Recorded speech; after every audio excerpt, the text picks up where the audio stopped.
एक आदमी ने अब्दुल्लाह बिन ज़ैद रज़ियल्लाहु ताला अन्हु, जो उमर बिन याह्या के दादा हैं, से पूछा कि क्या आप मुझे दिखा सकते हैं कि रसूल अल्लाह सल्लल्लाहु अलैहि वसल्लम ने किस तरह वज़ू किया है। अब्दुल्लाह बिन ज़ैद रज़ियल्लाहु ताला अन्हु ने कहा कि हाँ। फिर उन्होंने पानी का बर्तन मंगवाया। पहले पानी अपने हाथों पर डाला और 2 मरतबा हाथ धोए, फिर 3 मरतबा कुल्ली की, 3 बार नाक साफ़ की, फिर 3 दफ़ा अपना चेहरा धोया, फिर कोहनियों तक अपने दोनों हाथ 2-2 मरतबा धोए, फिर अपने दोनों हाथों से अपने सर का मसाह किया।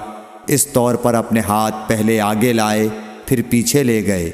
मसाह सर के इब्तदाई हिस्से से शुरू किया, फिर दोनों हाथ गुद्दी तक ले जाकर वहीं वापस लाए जहाँ से मसाह शुरू किया था। फिर अपने पैर धोए। सही बुखारी हदीस नंबर 185।